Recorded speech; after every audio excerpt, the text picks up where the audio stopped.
Hi எல்லோரும் எப்படி இருக்கீங்க? நம்ம இன்றைக்கி ஒரு ஸ்வீட் கார்ன் ரெசிபி, குளிருக்கு இதமான சூப் ரெசிபி தான் பார்க்க போகிறோம். வாங்க எப்படி செய்யலான்னு பார்க்கலாம். கடாயில் எண்ணெய் விட்டுட்டு நான் இஞ்சி பூண்டு துருவி எடுத்து வச்சுருக்கேன். அதோட சின்ன வெங்காயமும் கட் பண்ணி வச்சுருக்கேன். எல்லாத்தையும் சேர்த்து நல்லா வதக்கி எடுத்துக்கலாம். ஒரு கார்ன் வேக வச்சுருக்கேன். அதில் கொஞ்சமாக தனியாக எடுத்து வச்சுட்டு மீதியெல்லாம் அரைச்சி எடுத்துக்க போகிறேன். இது கூடவே கொஞ்சம் கருவேப்பிலை சேர்த்து அரைச்சிருக்கேன். பசங்க தனியாக போட்டால் எடுத்து தூர போட்டுருவாங்க. ஸோ இதையும் சேர்த்து அரைச்சிட்டா அவங்க சாப்பிட்ருவாங்கங்கிறதுனால நான் இந்த மாதிரி ட்ரை பண்ணேன்.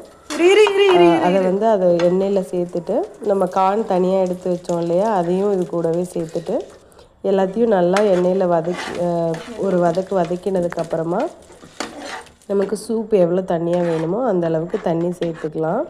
தண்ணி சேர்த்து நல்லா கொதி வந்ததுக்கப்புறமா அதுக்கு தேவையான உப்பு, காரத்துக்கு பெப்பர் தூள் சேர்த்துருக்கேன் நான் இன்றைக்கி. உங்களுக்கு பச்சை மிளகாய் வேணும்னாலும் சேர்த்துக்கலாம். கடைசியாக கொத்தமல்லி இலை தூவி இறக்கிட்டேன். அவ்வளோதான், நம்மளோட ஸ்வீட் கார்ன் சூப் ரெடி ஆகிடுச்சு. குளிருக்கு சூடாக சாப்பிடும்போது சூப்பராக இருந்தது.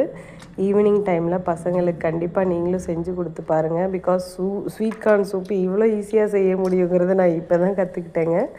நீங்கள் எப்போ செஞ்சு கற்றுக்கிட்டீங்கன்னு மறக்காமல் கமெண்ட் பண்ணுங்கள். நம்ம வீடியோ பிடிச்சிருந்ததுன்னா ஒரு லைக் பண்ணுங்கள். நம்ம சேனலை மறக்காமல் சப்ஸ்கிரைப் பண்ணிவிட்டு வீடியோ பாருங்கள். Thank you so much. நீங்கள் எவ்வளோ லைக் கொடுக்குறீங்களோ, சப்ஸ்கிரைப் பண்ணுறீங்களோ, அப்போ அது எனக்கு ஒரு மோட்டிவேஷனாக இருக்கும். மறக்காமல் லைக் பண்ணிடுங்க. தேங்க்யூ.